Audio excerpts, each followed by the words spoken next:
Witches Radio, la radio initiatique des sorcières. Witches Radio.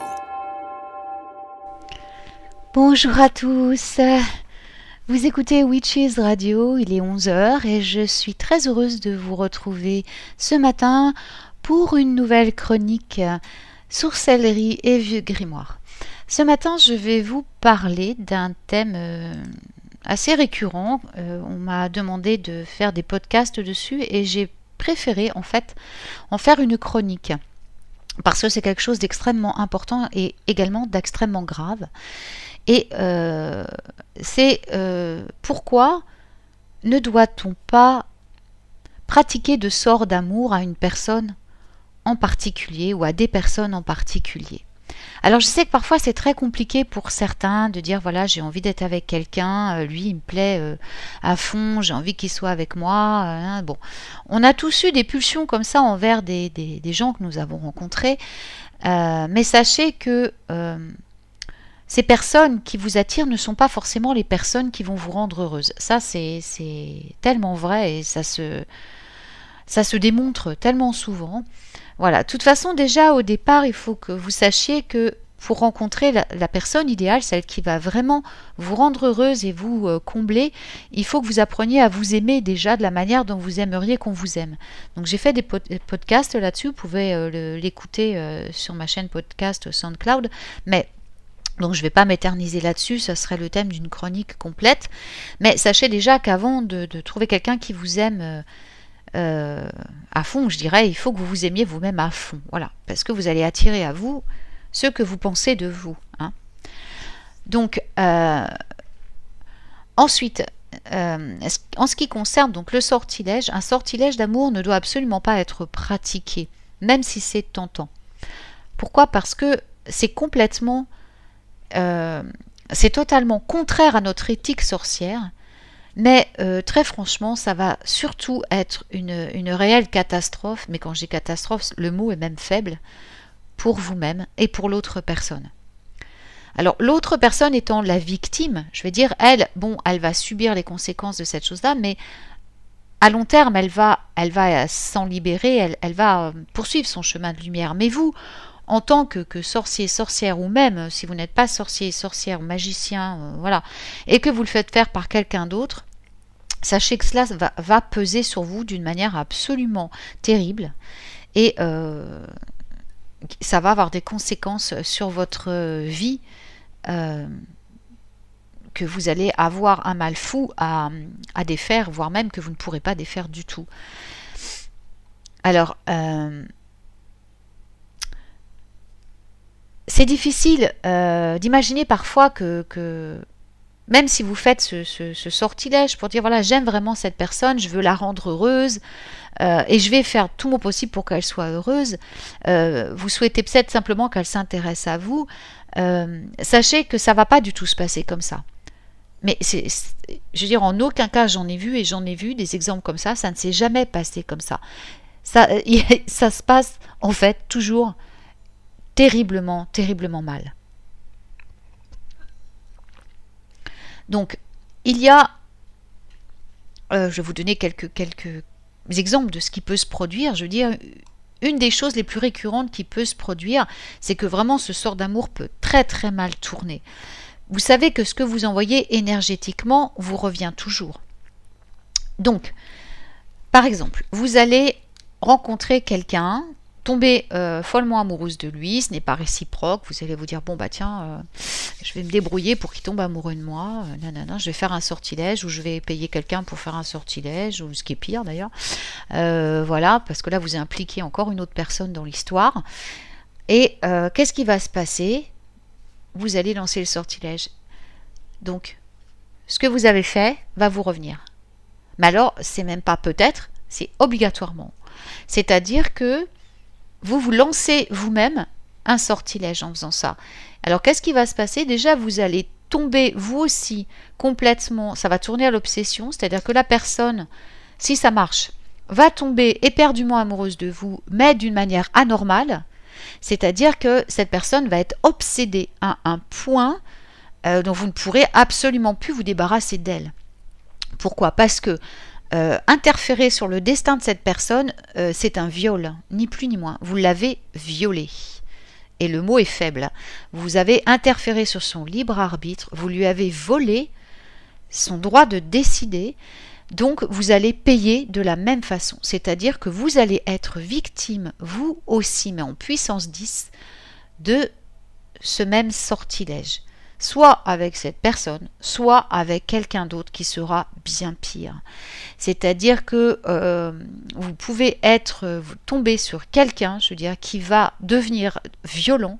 Ça peut aller à des violences extrêmes, que ce soit psychologiques ou même physiques, parce que l'obsession, l'état obsessionnel qui va se produire par rapport à les personnes va les rendre complètement fous. Et vous allez vous aussi recevoir la monnaie de votre pièce, c'est-à-dire que ça va vous retomber sur le dos et vous allez donc subir le même traitement. Mais pas seulement. Pas seulement.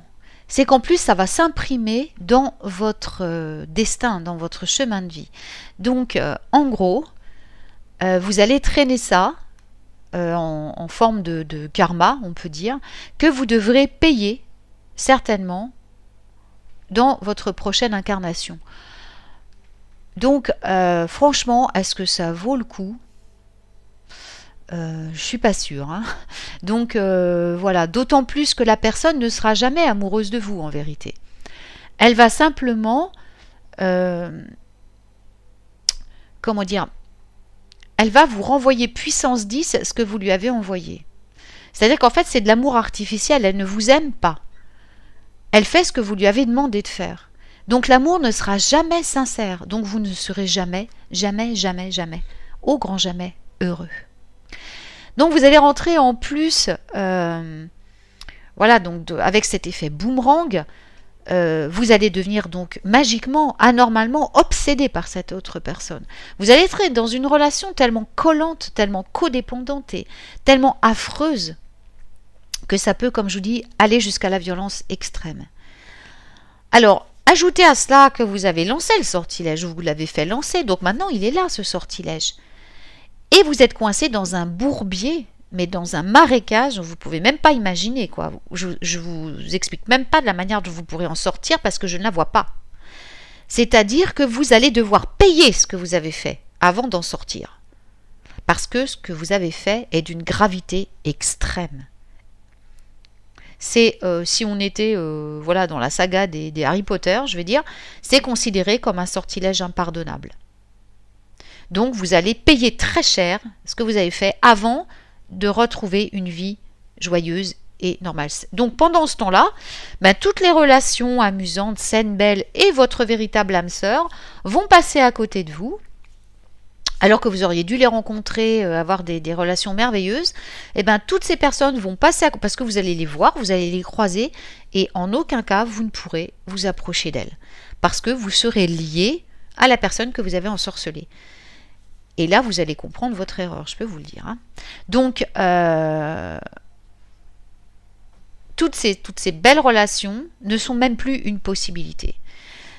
Jusqu'à ce que vous contrôliez les dégâts magiques majeur que vous avez fait et que vous vous retiriez de ce gâchis et que vous retiriez les autres du gâchis, c'est-à-dire toutes les personnes que ça va impliquer.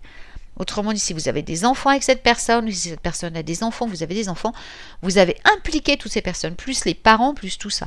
Donc je ne vous dis pas ce que vous allez vous prendre. En gros, préparez-vous, hein, parce que voilà. Dans le genre, après, les gens, je dirais que malédiction n'est pas loin du mot de ce que vous allez recevoir. Hein. Voilà, donc la deuxième manière, enfin une d'autres manières dont un sort d'amour pourrait mal tourner, c'est que la personne va tomber éperdument amoureuse de vous, forcément. Mais maintenant, elle peut se comporter, au lieu d'être violente ou quoi que ce soit, voilà, elle va se comporter de façon tellement stupide qu'elle ne va plus vous attirer du tout. Donc vous allez vous retrouver avec quelqu'un qui vous séduisait parce qu'il était élégant, elle avait du caractère, ou il avait il était bien, beaucoup de tempérament, et là vous vous retrouvez avec quelqu'un qui vous suit partout comme un toutou, qui fait tout ce que vous lui dites, qui est incapable d'ailleurs même de faire quoi que ce soit sans vous demander votre avis, qui est incapable de penser sans vous, qui devient votre satellite, quoi. Donc vous pouvez plus vous en dépêtrer. Il vous suit partout, il vous colle partout. Vous pouvez pas avoir d'amis parce que il va ruiner toute votre vie parce qu'il ne va plus jamais supporter que vous restiez seul. Donc, sans compter que, comme dans le premier scénario, vous avez outrepassé son libre arbitre, eh bien ça va être qu'une question de temps avant que le vôtre de libre arbitre ne soit compromis d'une manière tout aussi terrible, voire plus terrible, mais probablement pas identique à celle-là. Hein.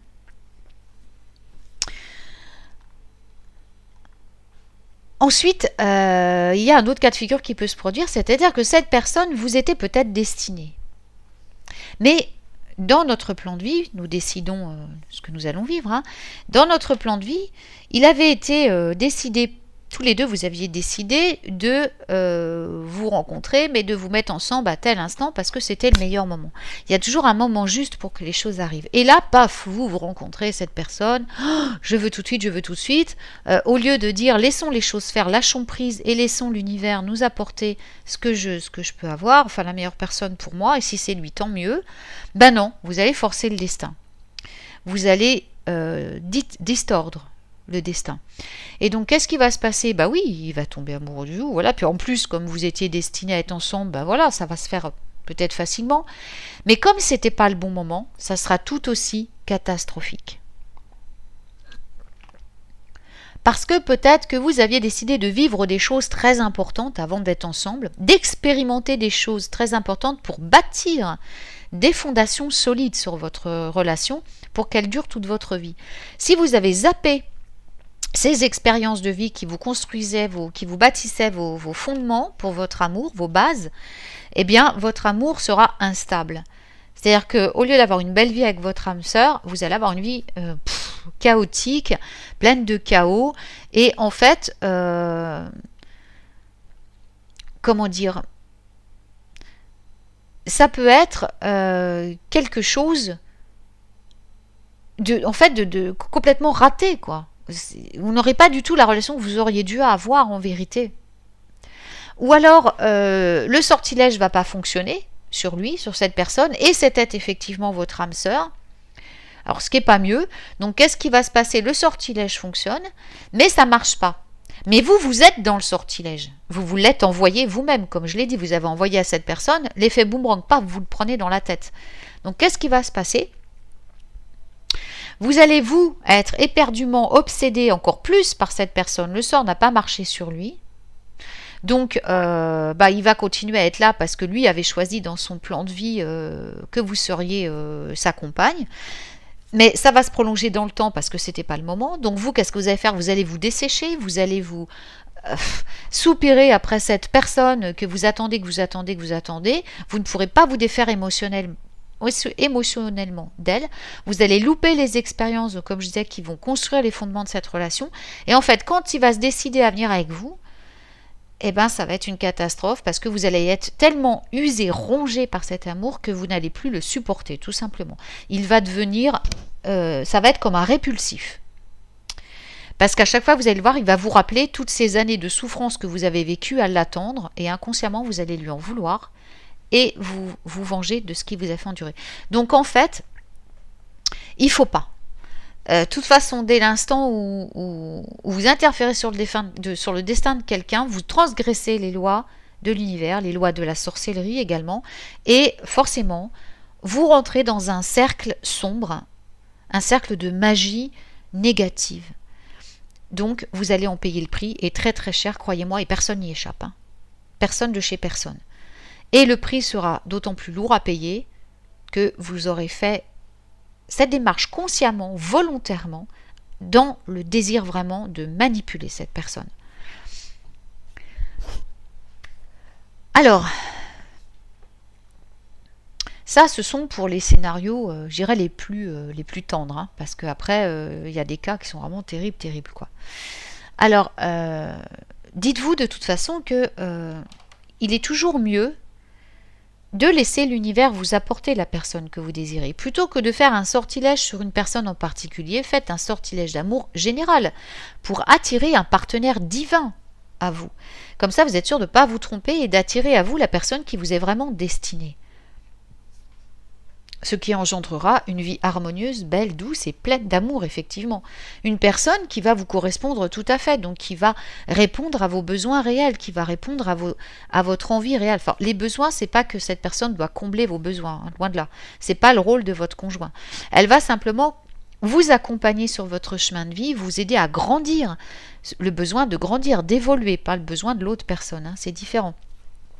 Vous allez marcher ensemble, vous allez grandir ensemble, vous allez évoluer ensemble.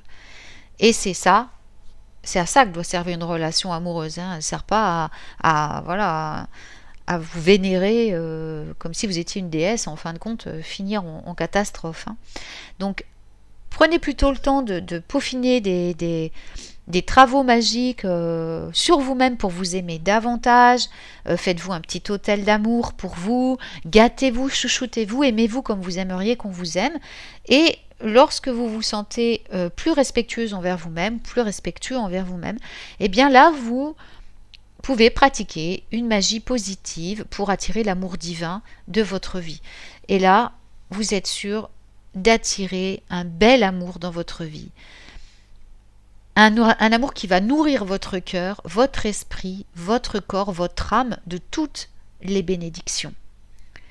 Et cet amour viendra parce que vous aurez fait le travail nécessaire. Alors, dites-vous qu'il y a des cas, hein, voilà, aussi dans... je parlerai de ça dans une autre chronique ou un autre podcast, des cas voilà, d'amour très particuliers. Aussi, votre âme sœur peut très bien, l'amour de votre vie peut très bien être un amour platonique aussi. C'est pas forcément sexuel ou quoi que ce soit. Ça peut être aussi, par exemple, votre ancien conjoint ou conjointe, votre ancien mari ou épouse dans la vie précédente, dont vous étiez éperdument amoureux l'un de l'autre, mais d'une façon très saine, c'était votre âme sœur. Et dans cette vie, vous la rencontrez, vous n'avez pas pu aller jusqu'au bout de votre histoire d'amour, ou vous vous êtes tellement manqué que vous vous retrouvez, mais peut-être que dans cette vie, cet amour-là, peut-être un ami, ça peut être même votre mère ou votre père, vous vous retrouviez à vivre en compagnie de votre mère d'une façon tout à fait saine, sans ambiguïté, mais que vous développiez une vie très saine, avec un de vos parents, parce qu'il était votre conjoint dans une autre vie. Vous voyez, ça ne veut pas dire que vous allez faire commettre l'inceste ou quoi que ce soit dans cette vie-là. Non, ça veut dire qu'il était votre âme sœur, qu'il est votre âme sœur, et qu'il est venu dans cette vie sous la forme de votre mère ou de votre père pour vous retrouver. Vous l'avez choisi comme ça. Donc il se peut très bien que ce soit un très bon ami avec lequel vous vous retrouviez à vivre conjointement, sans qu'il se passe quelque chose, mais vous êtes parfaitement heureux en couple parce que en fait, c'est votre âme sœur. L'amour peut prendre vraiment des formes à laquelle vous ne pouvez pas vous attendre. Le véritable amour, je parle. Il n'implique pas forcément la sexualité. La sexualité n'a rien à voir avec l'amour. C'est quelque chose qui est peut-être important, certes, mais qui n'est pas essentiel dans l'amour. Il y a des couples qui sont très heureux ensemble, qui vivent depuis des années ensemble, qui n'ont quasiment jamais pratiqué l'acte sexuel. Pourquoi ? Parce que dans une autre vie, peut-être qu'ils étaient père-fille, mère-fille, tout ça, et qu'ils se sont retrouvés sous la forme de mari et femme, et donc ils continuent leur chemin, ou frères et sœurs, hein, ils continuent leur chemin dans cette vie, en étant tout à fait incapables de se séparer, puisqu'ils sont âmes sœurs, et qu'ils ont vraiment quelque chose à terminer, qui n'ont pas terminé ensemble pour l'évolution de leurs âmes, et donc ils vivent ensemble dans cette vie d'une manière tout à fait platonique, en étant mariés ou en étant conjoints. C'est très compliqué. L'amour, c'est quelque chose le véritable amour est quelque chose de très compliqué. L'amour est là pour vous faire évoluer votre âme. Donc, à moins d'être connecté complètement à votre âme et de comprendre ses messages, et donc voilà, de les appliquer sans vous poser de questions, c'est-à-dire de suivre votre instinct, et de vous laisser guider dans votre vie par votre instinct et d'accepter les choses comme elles viennent comme des bénédictions, c'est-à-dire sans chercher à les manipuler et à les transformer, eh bien, sachez que ça sera certainement la façon dont vous serez le plus heureux, même si ça peut paraître étrange aux autres, ça, vous n'avez de compte à rendre à personne. Hein. Voilà, à part à vos anges, à vos guides spirituels, voilà, qui veillent sur vous. Mais sachez que l'amour peut prendre des formes, du moment qu'il est sain, que c'est une relation saine, que c'est une belle relation, voilà, c'est tout à fait valable, quoi. Donc, il n'y a pas de critères pour l'amour, mais surtout, ne le provoquez pas. Alors, j'espère que cette chronique vous a été profitable et qu'elle vous aidera vraiment à ne pas commettre d'erreurs. Alors, comme d'habitude, je vous quitte avec un titre musical, avec un morceau musical que j'adore, d'un groupe que j'adore aussi, Nayaz, avec une chanteuse extraordinaire, Azam Ali, et ce titre s'appelle The Hunt. C'est un de mes titres préférés de ce groupe iranien, extraordinaire. Voilà. J'espère que ça va vous plaire, voilà, et que vous porterez une attention particulière à ce groupe merveilleux. Azam Ali a une voix extraordinaire et son mari est exceptionnel. Je les ai vus en concert, ils sont d'une gentillesse, d'une générosité, ce sont des âmes absolument incroyablement pures et belles. Et j'espère que cette musique va vous plaire, que ce morceau va vous plaire et que la voix d'Azam Ali va vous enchanter autant qu'elle m'enchante depuis des années. Voilà. Alors je vous embrasse tous très fort, je vous souhaite une très belle journée, un très beau dimanche et puis à bientôt pour une nouvelle chronique. Witches Radio, la radio initiatique des sorcières. Witches Radio.